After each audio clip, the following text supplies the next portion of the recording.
Hey there, your imaginary friend. I've got a story for you today by Walter de la Mare. Now, as always, bear in mind that sometimes an author will have included something in their work that at the time of writing seemed fine to them, but it's not always fine. This is called Out of the Deep. The steely light of daybreak, increasing in volume and intensity as the east grew larger with the day, showed clearly at length that the prodigious yet elegant Arabian bed was empty. What might tenderly have cradled the slumbers of some exquisite fair of romance now contained no human occupant at all. The whole immense room, its air dry and thin as if burnt, was quiet as a sepulchre. To the right of the bed towered a vast and heavily carved wardrobe. To the left, a lofty fireplace of stone, flanked by its grinning, frigid dogs. A few cumbrous and obscure oil paintings hung on the walls, and, like the draperies of a proscenium, the fringed and valanced damask curtains on either side the two high windows poured down their motionless cataract of crimson. They'd been left undrawn overnight, and yet gave the scene a slight theatricality, a theatricality which the painted nymphs disporting themselves on the ceiling scarcely helped to dispel. Not that these coy and ogling faces suggested any vestige of chagrin at the absence of the young man who for some weeks past had shared the long nights with them. They merely smiled on, for after all, Jimmy's restless head upon the pillow had never really been in harmony with his pompous, inanimate surroundings. The thin high nose, like the beak of a small ship, between the fast-sealed lids and narrow cheekbones, the narrow bird-like brow, the shell of the ear, slightly pointed. If, inspired by the distant music of the spheres, the painted creatures had with this daybreak broken into song, it would certainly not have been to the tune of "A where and a where is my little dog gone?" There was even less likelihood of Jimmy's voice now taking up their strains from out of the distance. And yet, to judge from appearances, the tongue within that head might have been that of an extremely vivacious talker, even though, apart from Mrs. Thrips, its talk these last few days had been, for the most part, with himself. Indeed, as one of his friends had remarked, "Don't you believe it, Jimmy has pots and pots to say, though he don't say it. That's what makes him such a damn good loser." Whether or not, if Jimmy had been in the habit of conversing with himself, he must have had odd company at times. Night after night, he'd lain there, flat on his back, his hands crossed on his breast, a pose that never failed to amuse him. A smooth eminence in the dark, rich quilt about 60 inches from his chin indicated to his attentive eye the points of his toes. The hours had been heavy. The hours had been long. Still, there are only 12 or so of utter darkness in the most tedious of nights, and matins tinkles at length.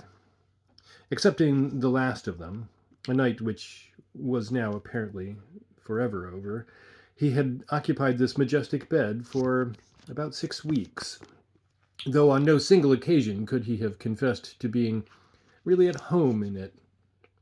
He had chosen it, and not from any characteristic whim or caprice, and certainly not because it dominated the room in which his Uncle Timothy himself used to sleep, yes, and for 40 years on end, only at last to expire in it. He had chosen it because when its Venetian blinds were pulled high up under the fringed cornice, it was as light as a London April sky could make it. And because, well, just one single glance in from the high narrow doorway upstairs had convinced him that the attic in which he was wont to sleep as a small boy was simply out of the question. A black, heavy flood of rage swept over him at the sight of it. He'd never before positively realized the abominations of that early past. To a waif and stray, any kind of shelter is, of course, a godsend. But even though this huge, sumptuous barrack of a house had been left to him, or rather abandoned to him, by his Uncle Timothy's relict, Aunt Charlotte, Jimmy could not, even at his loosest, have been described as homeless. Friendless, rather, but that of his own deliberate choice. Not so very long ago, in fact, he had made a clean sweep of every single living being, male or female, to whom the term friend could, with some little elasticity, be applied. A little official affair, to put it politely, eased their exit. And then this vacant hostel.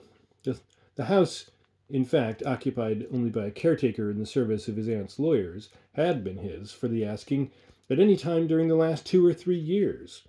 But he had steadily delayed taking possession of it until there was practically no alternative.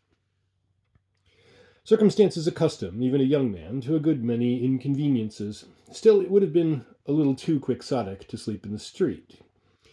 Even though his Uncle Timothy's house, as mere property, was little better than a white and unpleasing elephant. He could not sell it, that is, not en masse. It was more than dubious if he was legally entitled to make away with its contents. But, quite apart from extreme aversion to your Uncle Timothy's valuables in themselves, you cannot eat, even if you can subsist on, articles of virtue. Sir Richard Grenville, a hero for whom Jimmy had every respect, may have been accustomed to chewing up his wine-glass after swigging off its contents, but this must have been on the spur of an impulse, hardly in obedience to the instinct of self-preservation. Jimmy would have much preferred to balance a chair at the foot of his uncle's Arabian bed and salute the smiling lips of the painted nymphs on the ceiling, though even that experiment would probably have a rather gritty flavor. Still, possession is 9 points of the law, and necessity is the deadly enemy of convention. Jimmy was unconscious of the faintest scruples on that score. His scruples, indeed, were in another direction. Only a few days ago, the day in fact before his first indulgence in the queer experience of pulling the bell, he had sallied out with his Aunt Charlotte's black leather dressing bag positively bulging, with a pair of bow candlesticks, an illuminated missal, mutely exquisite with its blues and golds and crimsons, and a tiny old silver-gilt bijouterie box. He was a young man of absurdly impulsive aversions, and the dealer to whom he carried this further consignment of loot was one of them. After a rapid and contemptuous examination, this gentleman spread out his palms, shrugged his shoulders, and suggested a sum that would have caused even a more phlegmatic connoisseur than his customer's Uncle Timothy to turn in his grave.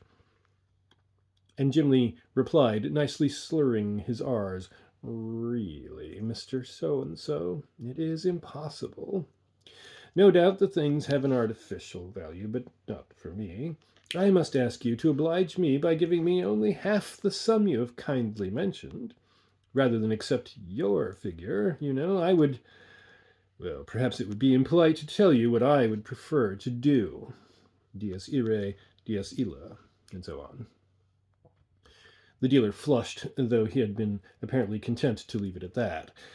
He was not the man to be easily insulted by a good customer. And Jimmy's depredations were methodical. With the fastidiousness of an expert, he selected from the rare and costly contents of the house only what was light and portable, and became inconspicuous by its absence. The supply, he realized, though without any perceptible animation, however recklessly it might be squandered, would easily last out his lifetime. Certainly not. After having once made up his mind to accept his Uncle Timothy's posthumous hospitality, the real difficulty was unlikely to be a conscientious one. It was the attempt merely to accustom himself to the house, the hated house, that grew more and more arduous. It falsified his hope that, like other experiences, this one would prove only the more piquant for being so precarious. Days and moments quickly flying, just as one funny old charwoman, Mrs. Thrips, himself, in the past. After pausing a while under the dingy and dusty portico, Jimmy had entered into his inheritance on the last afternoon in March. The wind was fallen, the day was beginning to narrow, a chill crystal light hung over the unshuttered staircase. By sheer force of a forgotten habit, he had once ascended to the attic in which he had slept as a child. Pausing on the threshold, he looked in, conscious not so much of the few familiar sticks of furniture, the truckle bed, the worn strip of Brussels carpet, the chipped blue-banded ewer and basin, the framed illuminated texts on the walls. as of a perfect hive of abhorrent memories. That high cupboard in the corner, from which certain bodiless shapes had been wont to issue and stoop at him, cowering out of his dreams. The crab-patterned paper that came alive as you stared. The window, cold with menacing stars. The mouse holes, the rusty grate, trumpet of every wind that blows. These objects at once lustily shouted at him in their own original tongues. Quite apart from themselves, they reminded him of incidents and experiences which at the time could scarcely have been so nauseous as they now seemed in retrospect. He found himself suffocatingly resentful, even of what must have been kindly intentions. He remembered how his Aunt Charlotte used to read to him, with her puffy cheeks, plump ringed hands, and the moving orbs of her eyes showing under her spectacles. He wasn't exactly accusing the past. Even in his first breaches, he was never what could be called a nice little boy. He'd never ordered himself lowly and reverently to any of his betters, at least in their absence. Nevertheless, what stirred in his bosom as he gazed in on this discarded scene was certainly not remorse.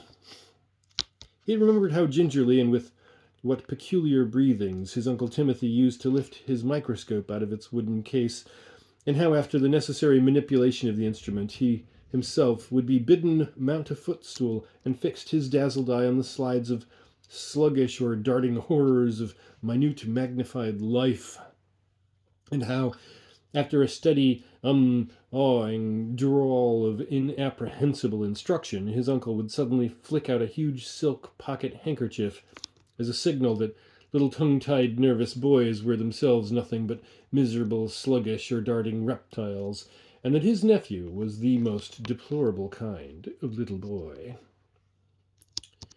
Jimmy remembered, too, once asking the loose, bow-shaped old gentleman in his chair if he might himself twist the wheel. And his Uncle Timothy had replied in a loud, ringing voice, and almost as if he were addressing a public meeting, my boy, I say no to that. He said no to most things, and just like that, if he vouchsafed speech at all. And then there was church on Sundays, and his hoop on weekdays in the Crescent, and days when, with nothing to do, little Jimmy had been wont to sit watching the cold silvery rain on the window, the body he was in slowly congealing the while into a species of rancid suet pudding.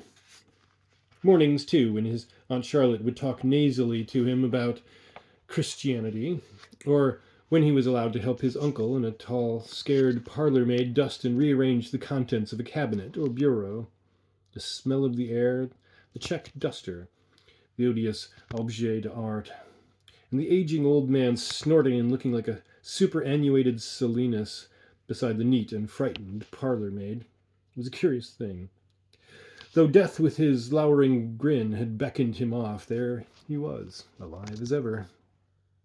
And when, amid these ruminations, Jimmy's eye had at last fixed themselves on the frayed dangling cord that hung from the ceiling over the truckle bed, it was because he had already explored all that the name Soames had stood for. Soames, the butler, a black-clothed, tub-bellied, pompous man that might have been his Uncle Timothy's impoverished first cousin or illegitimate stepbrother. Soames. Soames used frequently to wring Jimmy's then protuberant ears. Soames sneaked, habitually, and with a sort of gloating piety on his drooping face, was invariably present at the subsequent castigation. Soames had been wanted to pile up his plate with lumps of fat that even destiny had never intended should consort with any single leg of mutton or even sirloin of beef, jelly-like, rapidly cooling nuggets of fat.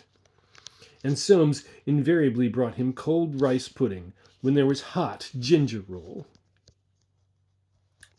Jimmy remembered the lines that drooped down from his pale long nose, the sleek set of his whiskers as he stood there in his coat-tails reflected in the glass of the sideboard carving the Sunday joint. But that slack green bell cord, his very first glimpse of it had set waggling scores of peculiar remembrances.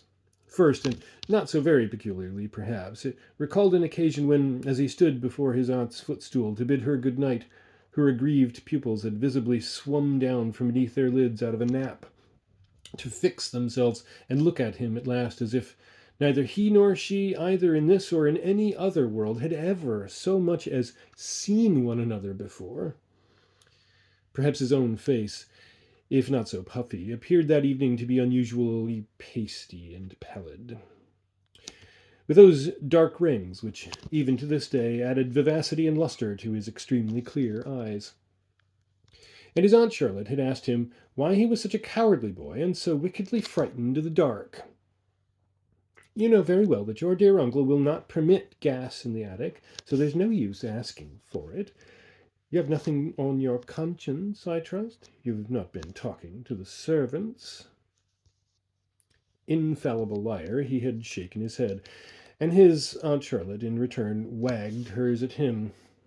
"It's no good staring in that rebellious, sullen way at me. I have told you repeatedly that if you are really in need of anything, just ring the bell for Soames.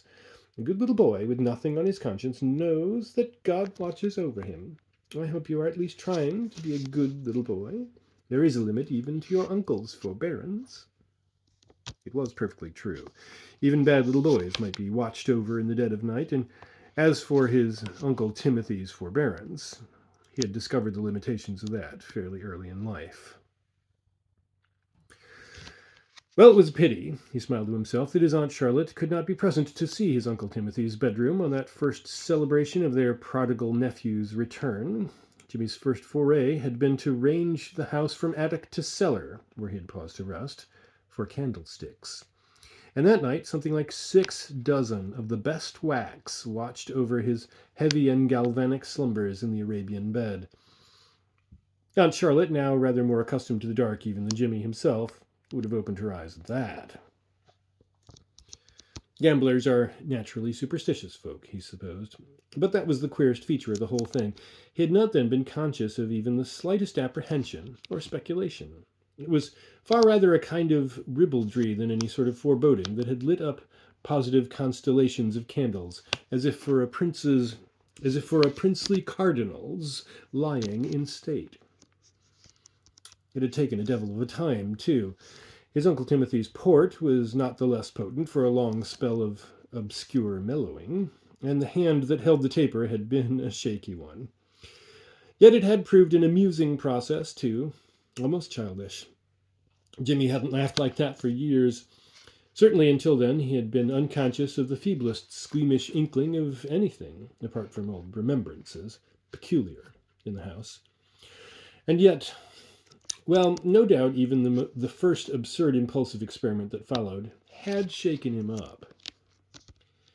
Its result would have been less unexpected if he hadn't made a point and almost a duty of continually patrolling the horrible old vacant London mansion.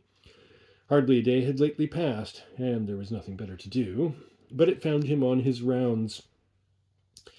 He was not waiting for anything, except for the hour maybe when he would have to wait no more.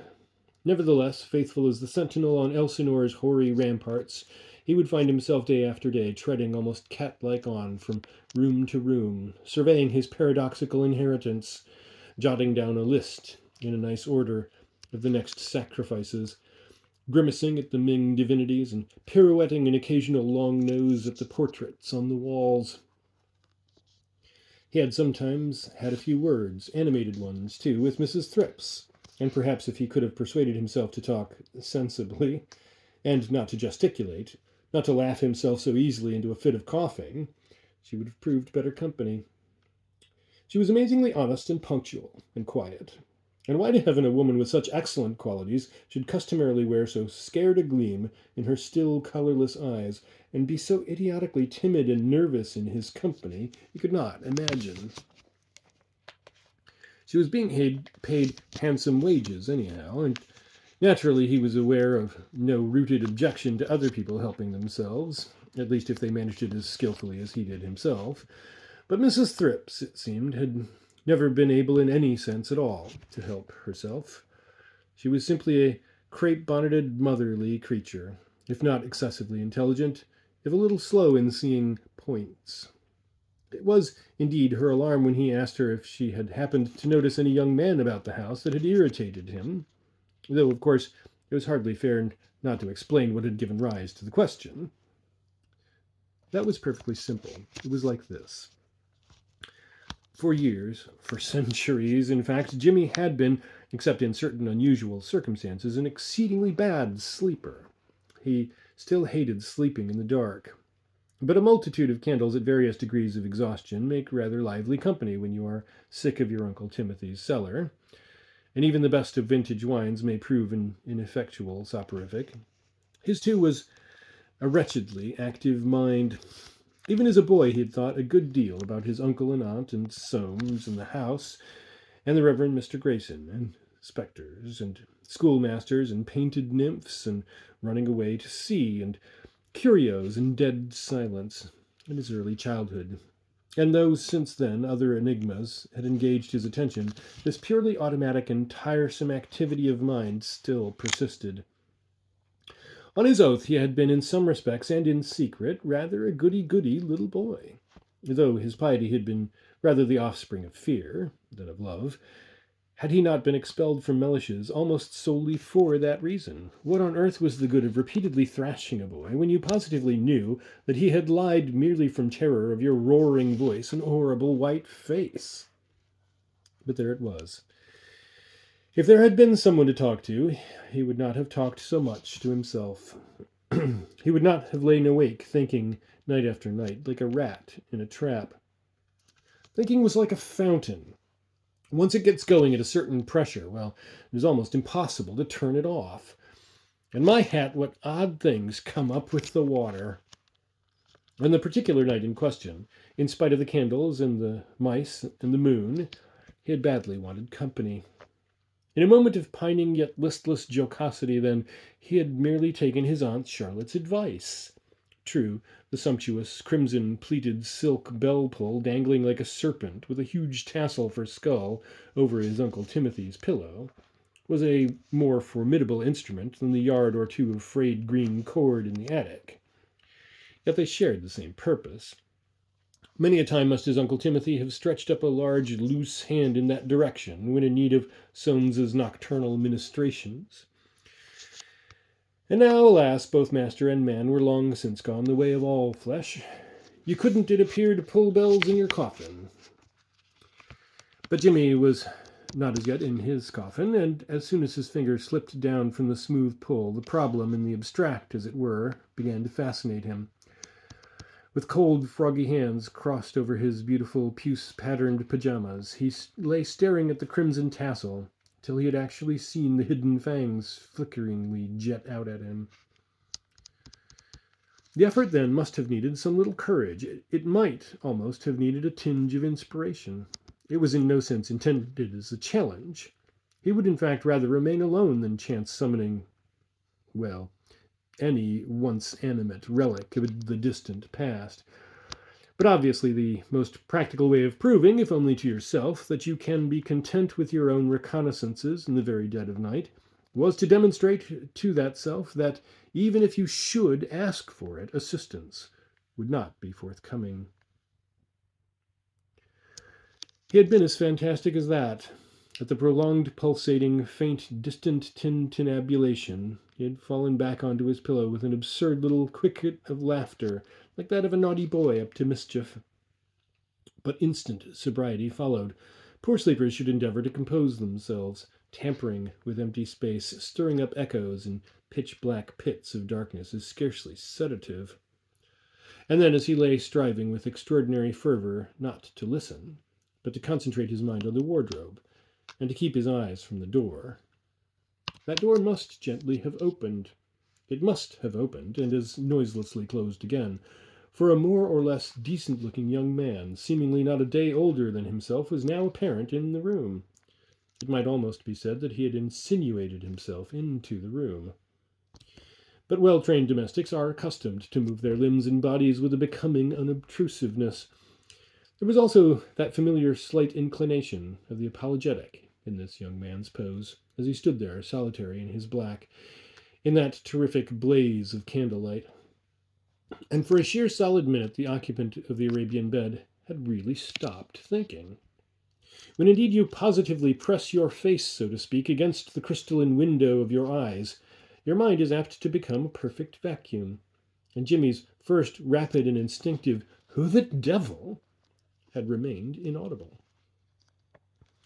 In the course of the next few days, Jimmy was to become familiar, at least in memory, with the looks of this new young butler or valet, but first impressions are usually the vividest. The dark blue-gray eyes, the high nose, the scarcely perceptible smile, the slight stoop of the shoulders. There was no doubt of it. There was just a flavor, a flicker there, of resemblance to himself. Not that he himself could ever have cut as respectful and respectable a figure as that. And the smile. The fellow seemed to be ruminating over 1,000 dubious, long-interred secrets, secrets such as one may be a little cautious of digging up, even to share with oneself. His face turned sidelong on his pillow, and through air as visibly transparent as a sheet of glass, Jimmy had steadily regarded this strange bell answerer. And the bell answerer had never so much as stirred his frigid, glittering eyes in response.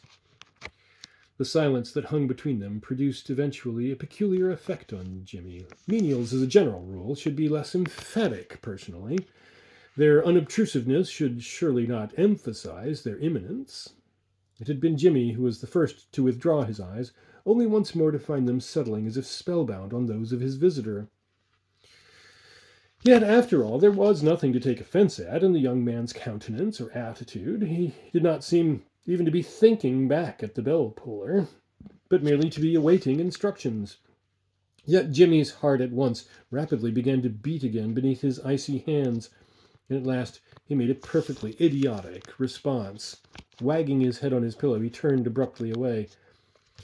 "It was only to tell you that I shall need nothing more tonight," he had said. Good heavens, the fatuity of it. He thirsted for scores upon scores of things. Aladdin's was the cupidity of a simpleton by comparison. Time in the past, for instance, and the ability to breathe again as easily as if it were natural as the processes of digestion. Why, if you were intent only on a little innocent companionship, one or two of those nymphs up there would be far more amusing company than Mrs. Thrips. If, that is, apart from yearning to their harps and viols, they could have been persuaded to scrub and sweep.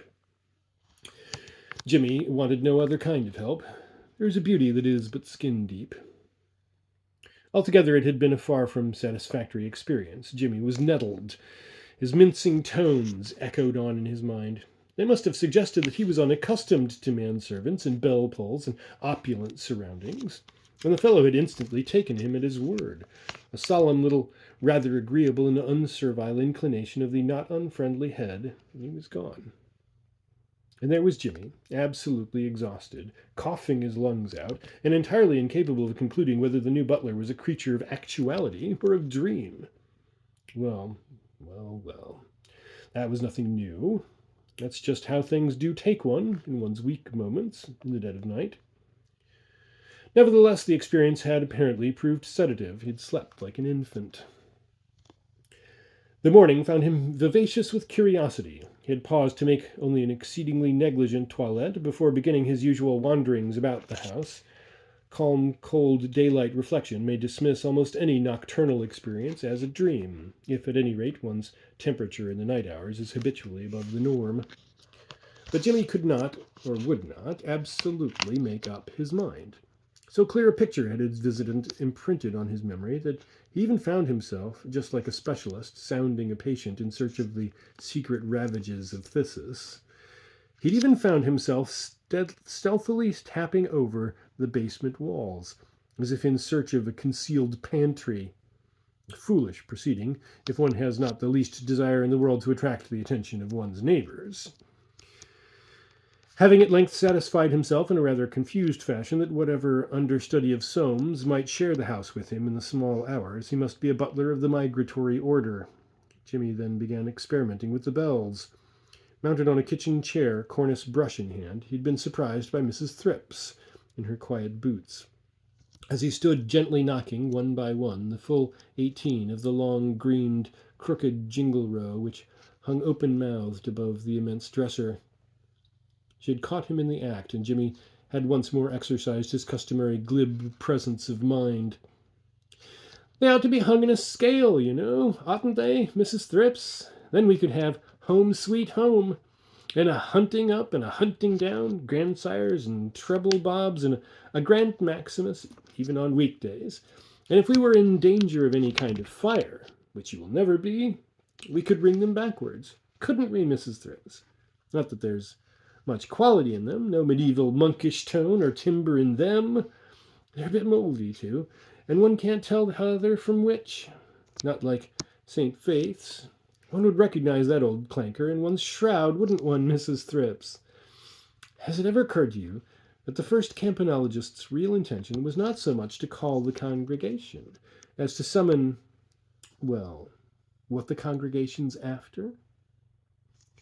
"Yes, sir," Mrs. Thrips had agreed, her watery grey eyes fixed largely on the elevated young man.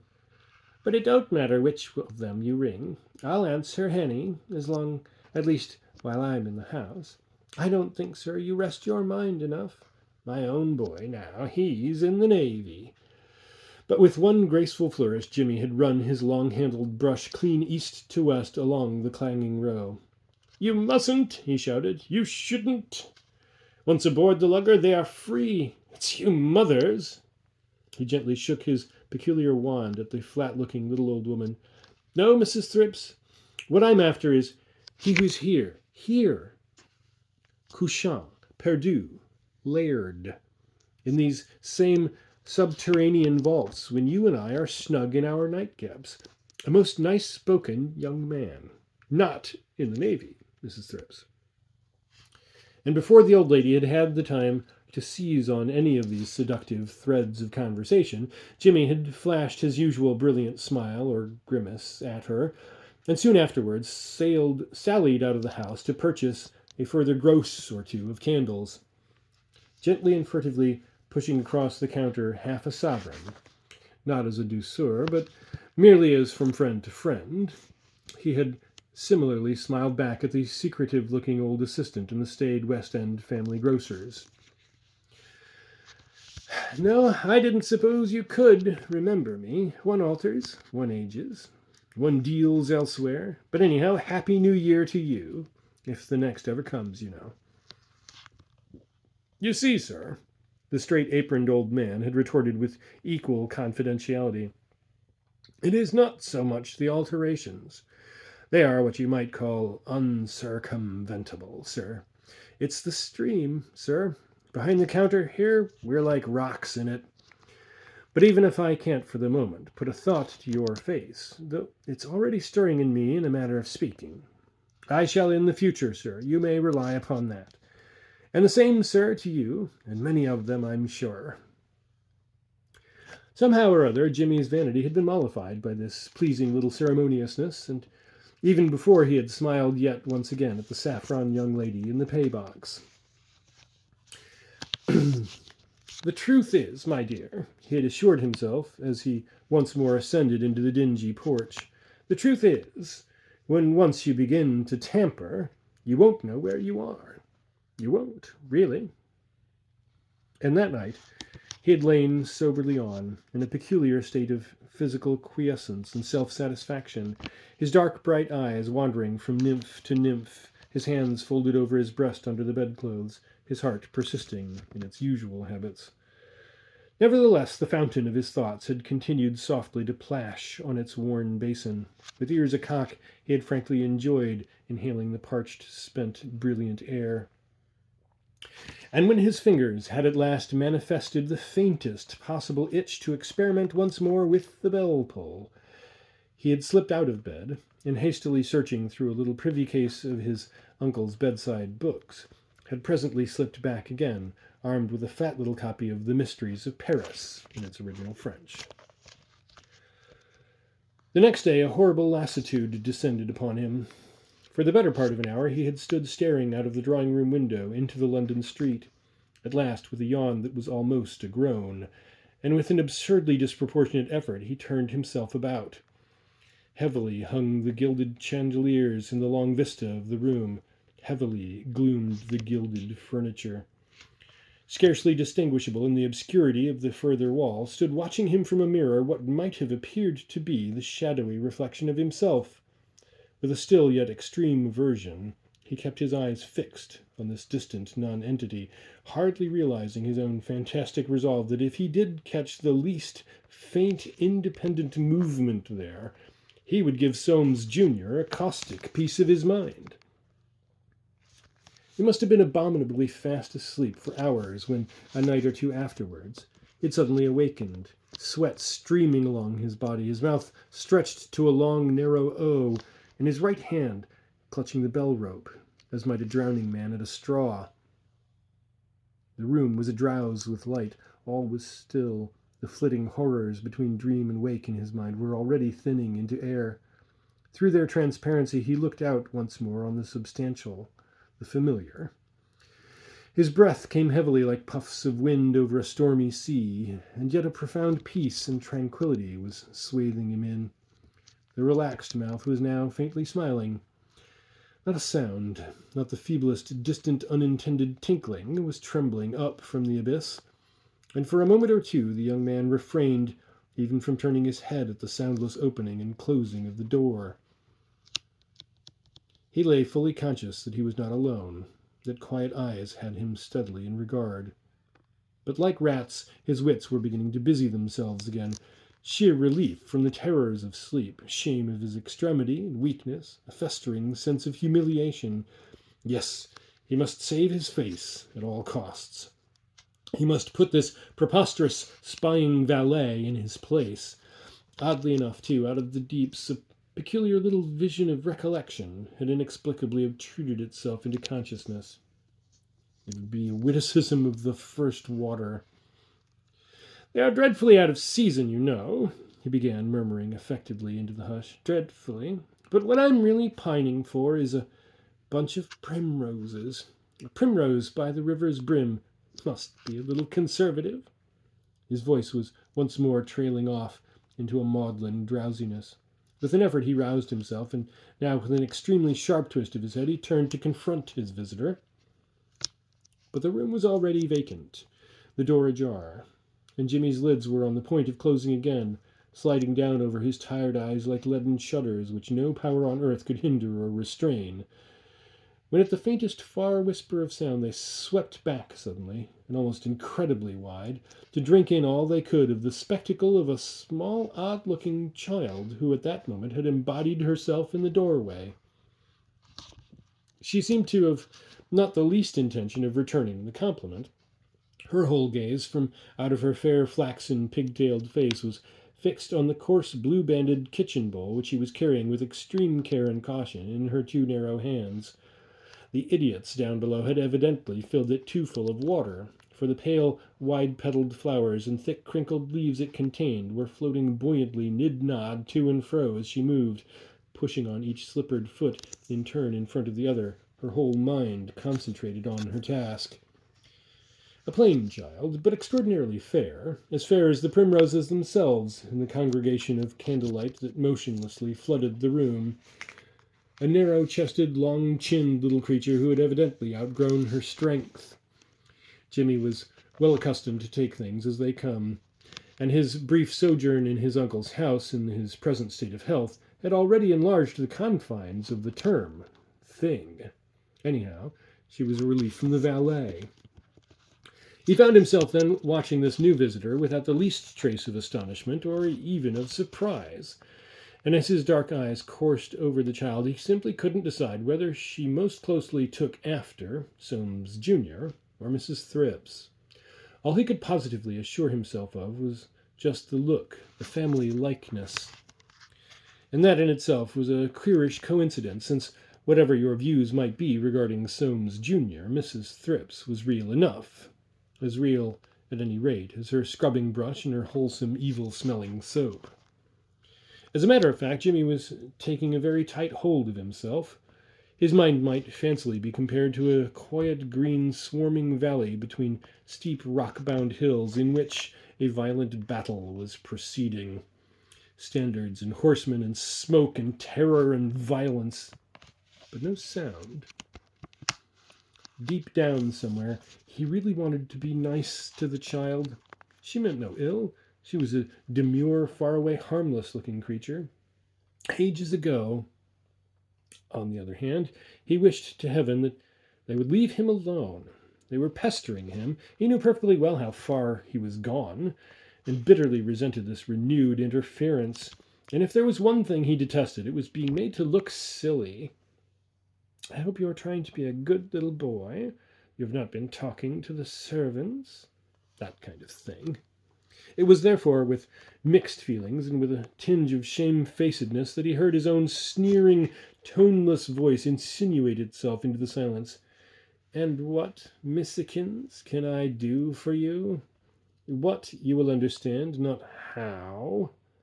The sneer had degenerated into a snarl. The child at this had not been perceptibly faltered. Her face had seemed to lengthen a little, but that might have been due solely to her efforts to deliver her bowl without spilling its contents. Indeed, she actually succeeded in so doing, almost before Jimmy had time to withdraw abruptly from the little gilt-railed table on which she deposited the clumsy pot. Frock, pigtail, red hands. She seemed to be as real a fellow creature as you might wish to see. But Jimmy stared quizzically on.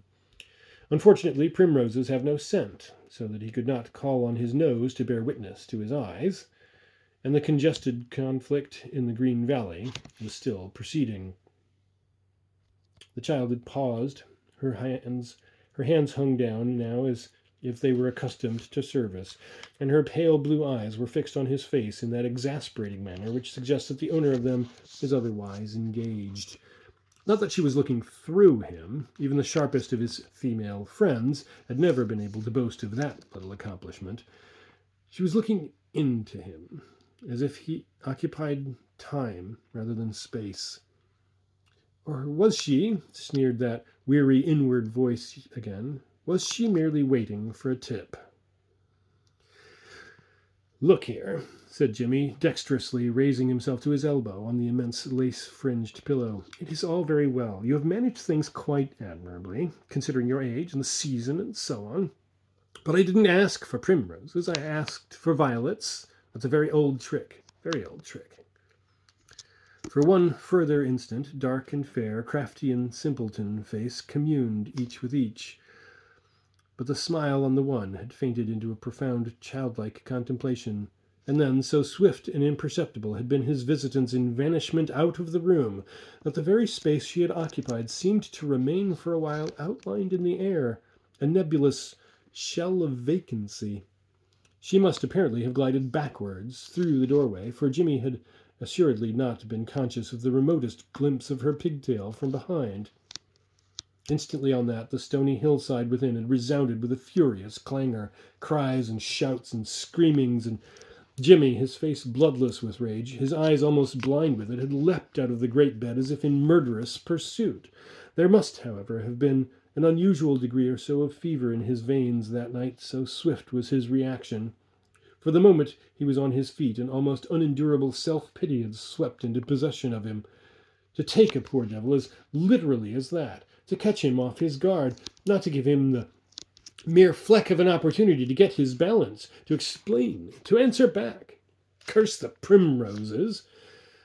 But there was no time to lose. With one hand clutching his pajamas, the other carrying the bowl, he poked forward out of the flare of the room into the cold lightlessness of the wide stone staircase. "Look here," he called down in a low, argumentative voice. "Look here, you! You can cheat, and you can cheat, but to half strangle a fellow in his sleep and then send him up the snuffling caretaker's daughter, no, no. Next time, you old make-believe, we'd prefer company a little more congenial."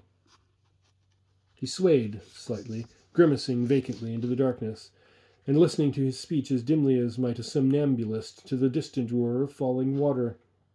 And then, poor benighted creature, Jimmy tried to spit, but his lips and tongue were dry, and that particular insult was spared him. He had stooped laboriously, had put down the earthenware bowl on the Persian mat at the head of the staircase, and was self-congratulatorily re-welcoming himself into the scene of still luster he had dared for that protracted minute to abandon, when he heard, as if from beneath and behind him, a kind of lolloping disquietude, and the sound as of a clumsy clawed but persistent animal pushing its unaccustomed awkward way up the soap-polished marble staircase. It was to be tit for tat, then. The miserable menage had let loose its menagerie. That. They were going to experiment with the mouse cupboard and keyhole trickery of his childhood. Jimmy was violently shivering. His very toes were clinging to the mat on which he stood, swaying a little and casting at the same time a strained, whitened glance round the room in which every object rested in the light as if it had rested from all eternity. He stood mutely and ghastly, listening. Even a large bedroom, 5 times the size of a small boy's attic, affords little scope for a fugitive, and shutting your eyes, darkening your outward face, is no escape. It had been a silly boast, he agreed, that challenge, that dare on the staircase, the boast of an idiot. For the congenial company that had now managed to hoof and scrabble its way up the slippery marble staircase was already on the threshold. All was utterly silent now. There was no obvious manifestation of danger. What was peering steadily in upon him out of the obscurity beyond the door was merely a blurred, whitish, beast-like shape with still, passive, almost stagnant eyes in its immense, fixed face. A perfectly ludicrous object, on paper. Yet a creature so nauseous to soul and body, and with so obscene a greed in its motionless, pig-like grin, that with one vertiginous swirl Jimmy's candles had swept up in his hand like a lateral race of streaming planets into outer darkness. If his wet, groping fingers had not then encountered one of the carved pedestals of his uncle's bedstead, Jimmy would have fallen. Jimmy would have found, in fact, the thing's physical level. Try as he might, he had never in the days that followed made quite clear in his mind why for the 3rd time he had not made a desperate plunging clutch at the bell rope. The thing must have been Soames Jr.'s emissary, even if the bird-faced scullery maid with the primroses had not also been one of the staff. That he had desisted simply in case she should herself have answered his summons, and so have encountered the spurious animal as she mounted the dark staircase, seemed literally too good to be true. Not only was Jimmy no sentimentalist, but that particular kind of goodness, even in a state of mind perfectly calm and collected, was not one of his pleasanter characteristics. Yet facts are facts, even comforting ones, and unless his memory was utterly untrustworthy, he had somehow contrived to regain his physical balance. Candelabrum in hand, he had actually indeed at last emerged from the room and stooped his dark head over the balusters in search of what unaccountably had not awaited his nearer acquaintance. And he must have flung the substantial little blue-banded slop basin, primroses and all, clean straight down in the direction of any kind of sentient target that happened to be in its way. You must understand, Mrs. Thrips, he had afterwards solemnly explained, I don't care to be disturbed, and particularly at night. All litter should, of course, be immediately cleared away. That's merely as things go in a well-regulated household, and as in fact they do go. And I see you have replaced the 1 or 2 little specimens I was looking over out of the cabinet on the staircase. Pretty things, too, though you hadn't the advantage of being in the service of their late owner, my uncle, as I was. Of course, too, breakages cannot be avoided. There, I assure you, you are absolutely free. Moth and rust, Mrs. Thrips. No, all that I was merely inquiring about at the moment is that particular pot. There was an accident last night, primroses, and so on. And one might almost have sworn, Mrs. Thrips, that at least a shard or 2, as the psalmists say, would have been pretty conspicuous, even if the water had completely dried away. Not that I heard the smash, mind, I don't go so far as that, nor am I making any insinuations whatever. You are the best of good creatures, you are indeed. And it's no good looking at me like Patience on a monument, because at present life is real, and life is earnest. All I mean is that if one for a single moment ceases to guide one's conduct on reasonable lines, Well, one comes a perfectly indescribable cropper, Mrs. Thrips, like the pot. Mrs. Thrip's grey, untidy head had remained oddly stuck out from her body throughout this harangue. No, sir, she repeated once more. High and low, I've searched the house down, and there isn't a shadow of what you might be referring to. Not a shadow. And once more I ask you, sir, let me call him Dr. Stokes.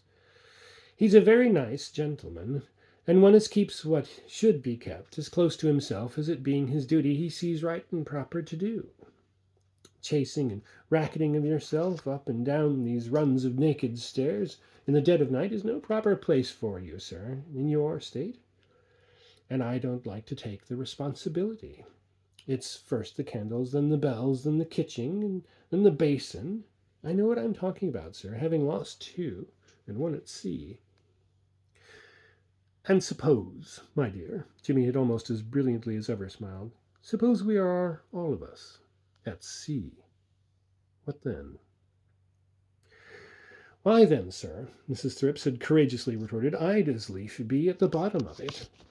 There's been as much worry and trouble in making two ends meet in my life, not to make the getting out of it what you'd stand on no ceremony for. I'd say it with all decent respect for what's respectful and proper, sir.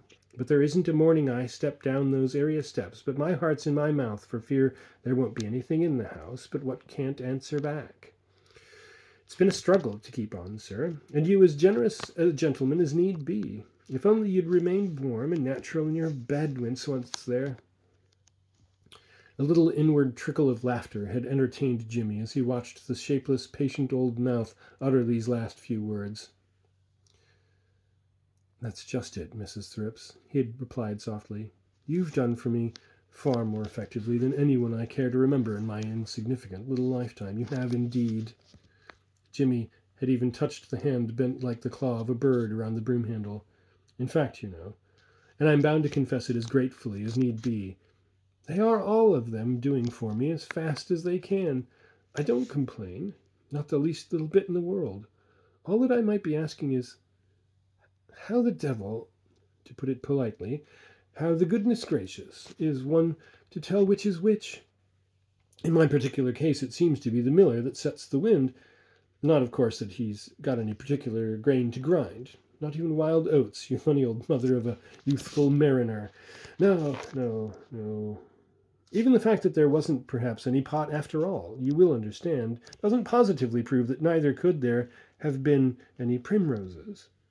And before next January is 4 months old, we shall be at the end of yet another April, at least, and a sort of almost bluish pallor had spread like a shadow over his face. At least you will be. All of which is only to say, dear madam, as Beaconsfield remarked to old Vic, that I'm thanking you now. At which Mrs. Thrips immediately fell upon her knees on her housemaid's pad and plunged her hands into her zinc pail, only instantly after to sit back on her heels, skinny hands on canvas apron. All I says, sir, is we go as we go, and a nicer gentleman taking things on the surface I never worked for. But one don't want to move too much in the public high, sir.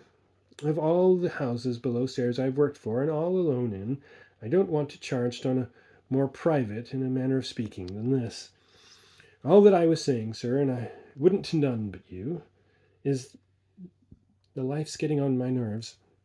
When that door there closes after me, and every day drawing out steady as you can see, without so much as glancing at the clock, I say to myself, well, better that poor young gentleman up alone up there at night, cough and all, than me.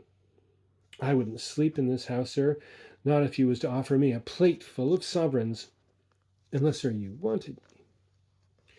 On reflection, Jimmy decided that he had cut almost a gallant figure as he retorted gaily, yet with extraordinary sobriety. You shall have a whole dishful before I'm done, Mrs. Thrips, with a big scoop in it for the gravy. But on my oath, I assure you there's absolutely nothing or nobody in this old barn of a museum except you and me. Nobody. Unless, of course, you will understand, one happens to pull the bell. And that we're not likely to do in broad daylight, are we, Mrs. Thrips? upon which he had hastily caught up his aunt's handbag and had emerged into a daylight a good deal bleaker, if not broader, than he could gratefully stomach. For a while Jimmy had let well alone. Indeed, if it had been a mere matter of choice, he would far rather have engaged in a friendly and jocular conversation of this description with his old charwoman than in the endless monologues in which he found himself submerged on other occasions. One late afternoon, for instance, at 3:30 by his watch, sitting there by a small fire in the large, muffled drawing-room, he at length came definitely to the conclusion that some kind of finality should be reached in his relations with the night staff in his Uncle Timothy's. It was pretty certain that his visit would soon be drawing to a close, staying out at night until he was almost too exhausted to climb down to the pavement from his hansom, the first April sliver of dawn waning the stark and empty chimney-pots had proved a dull and tedious alternative. The mere spectator of gaiety, he concluded, as he stared at the immense picture of the Colosseum on his Uncle Timothy's wall, may have as boring a time as must the slaves who cleaned out the cages of the lions that ate the Christians, and snapping out insults at former old cronies who couldn't help their faces being as tiresome as a whitewashed pigsty had soon grown wearisome. Jimmy, of course, was accustomed to taking no interest in things which did not interest him, but quite respectable people could manage that equally well. What fretted him almost beyond endurance was an increasing inability to keep his attention fixed on what was really there, what at least all such respectable people, one might suppose, would unanimously agree was there. A moment's fixture of the eyes, and he would find himself steadily listening, now in a creeping dread that somewhere down below there was a good deal that needed an almost constant attention, and now in sudden alarm that after all there was absolutely nothing. Again and again in recollection he had hung over the unlighted staircase, listening in an extremity of foreboding for the outbreak of a rabbit-like childish squeal of terror which would have proved... Well, what would it have proved? My God, what a world! You can prove nothing. The fact that he was all but certain that any such intolerably helpless squeal never had wailed up to him out of its pit of blackness could be only a partial consolation.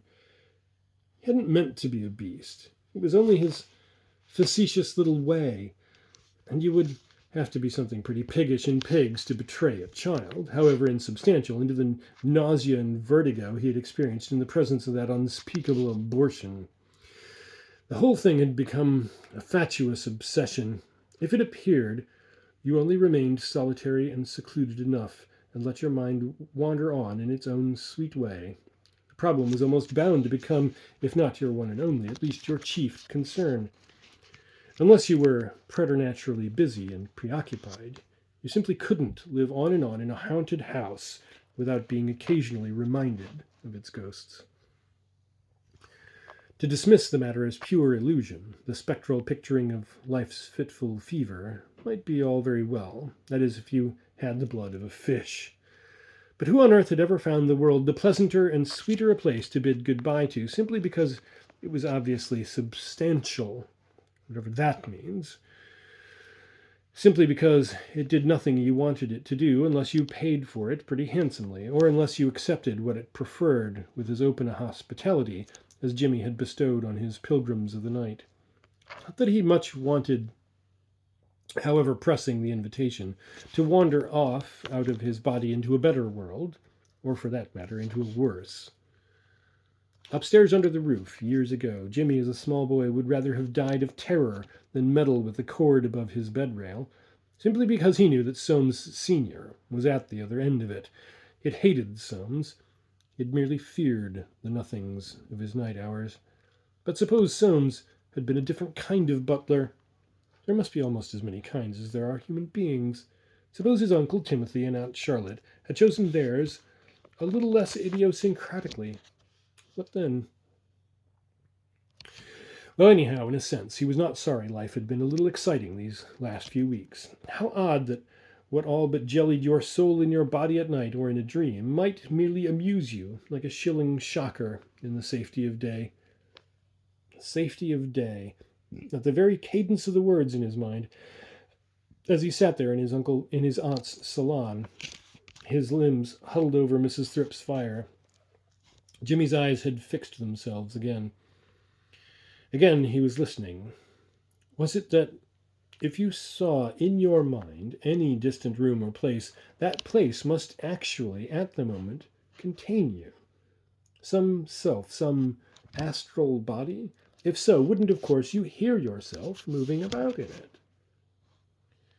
There was a slight whining wind in the street outside the rainy window that afternoon, and once more the bright idea crossed Jimmy's mind that he should steal upstairs before it was dark, mount up onto the Arabian bed, and just cut the bell pull once for all. But would that necessarily dismiss the staff? Necessarily? His eyes wandered to the discreet S of yet another bell pull, that which graced the wall beneath the expansive white marble chimney-piece. He hesitated. There was no doubt his mind was now hopelessly jaundiced against all bell ropes, whether they failed to summon one to church or persisted in summoning one to a 6-foot hole in a cemetery. His Uncle Timothy lay in a mausoleum. On the other hand, he was properly convinced that a gentleman is as a gentleman does, and that it was really up to you to treat all bell answerers with decent courtesy, no matter who, when, where.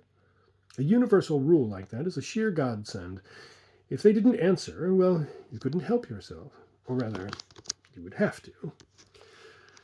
This shivering was merely physical. When a fellow is so thin that he can almost hear his ribs grind one against the other when he stoops to pick up a poker, such symptoms must be expected. There was still an hour or two of daylight, even though clouds admitted only a greyish light upon the world, and his Uncle Timothy's house was by nature friendly to gloom. That house at this moment seemed to hang domed upon his shoulders like an immense, imponderable shell. The flames in the chimney whispered, fluttered, hovered, like fitfully playing once happy birds. Supposing if, even against his better judgment, he leaned forward now in his chair and, what was infinitely more conventional and in a sense more proper than summoning unforeseen entities to one's bedside, supposing he gave just one discreet little tug at that small porcelain knob, what would he ask for? He need ask nothing. He could act. Yes, if he could be perfectly sure that some monstrous porcine cacodemon akin to the shapes of childish nightmares would come hoofing up out of the deeps at his behest. Well, he would chance it. He would have it out with the brute. It was still day. It was still day. But maybe the ear of pleasanter visitors might catch the muffled tinkle. In the young man's mind there was now no vestige of jocularity. In an instant's lightness of heart he had once thought of purchasing from the stiff-aproned old assistant at his Aunt Charlotte's family grocer's a thumping big box of chocolates. Why, just that one small bowl infamil rose up there could be bartered for the prettiest little necklet of seed pearls. She'd done her best, with her skimpy shoulders, skimpier pigtail, and soda-reddened hands. Pigtail. But no, you might pull real bells. To pull dubiously genuine pigtails seemed now a feeble jest. The old Jimmy of that kind of facetiousness was a thing of the past. Apart from pigs and tweeny maids, what other peculiar emanations might in the future respond to his summonings, Jimmy's exhausted imagination could only faintly prefigure. For a few minutes, a modern St. Anthony sat there in solitude in the vast, half-blinded London drawing-room, while shapes and images and apparitions of memory and fantasy sprang into thin being and passed away in his mind.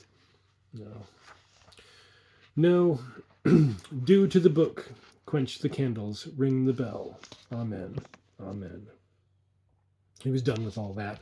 Maledictions and anathemas, they only tangled the hank. So when at last, his meager, stooping body mutely played on by the faint light, he jerked round his dark, narrow head to glance at the distant mirror. It must have been on the mere after-image, so to speak, of the once quite substantial-looking tweeny maid that his exhausted eyes thirstily fixed themselves. She was there, over there, where Soames Jr. had more than once taken up his obsequious station. She was smiling, if the dusk of the room could be trusted that far, and not through, but really at Jimmy. She was fairer than ever, fairer than the flaxenest of nymphs on his uncle's ceiling, fairer than the saffronest of young ladies at the respectablest of family grocers, fairer even than... Jimmy hung on this simple vision as did Dives on the spectacle of Lazarus in bliss. At once, of course, after his very first sigh of relief and welcome, he had turned back on his lips a glib little speech suggesting forgiveness. Let old acquaintance be forgot, that kind of thing. He was too tired even to be clever now, and the oddest of convictions had at once come into his mind, seemed almost to fill his body even. She was waiting for something else. Yes, she was smiling as if in hope. She was waiting to be told to go. Jimmy was no father. He didn't want to be considerate to the raw little creature, to cling to her company for but a few minutes longer, with a view to returns in kind. No, nothing of all that. Oh, my God, my God. The voice groaned within him, but not at any unprecedented jag or stab of pain. The child was still waiting, quite quietly there, as if a shadow, as if a secret and obscure ray of light. And it seemed to Jimmy that in its patient face hung veil upon veil of uncountable faces of the past, in paint, stone, actuality, dream, that he had glanced at or brooded on in the enormous history of his life, that he may have coveted, too, and as well as his rebellious features could and would, he smiled back at her. I understand, my dear, he drew back his dry lips to explain, perfectly.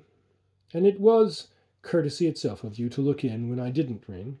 I didn't. I absolutely put my tongue out at the grinning old knob. But no more of that. One mustn't talk for talking's sake, else while those old Trappists, though none of them such a bag of bones as me, I bet. But without jesting, you know.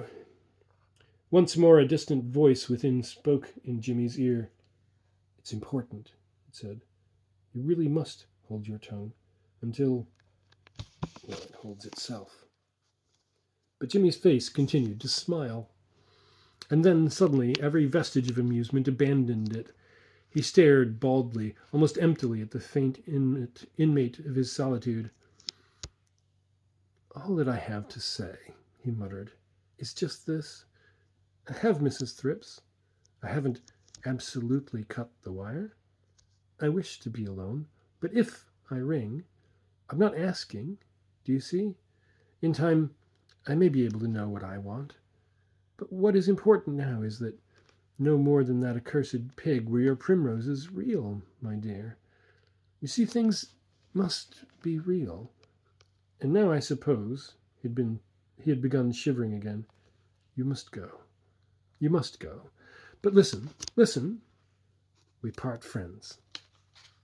The gulls in the grate, with a scarcely audible shuffling, recomposed themselves to their consuming.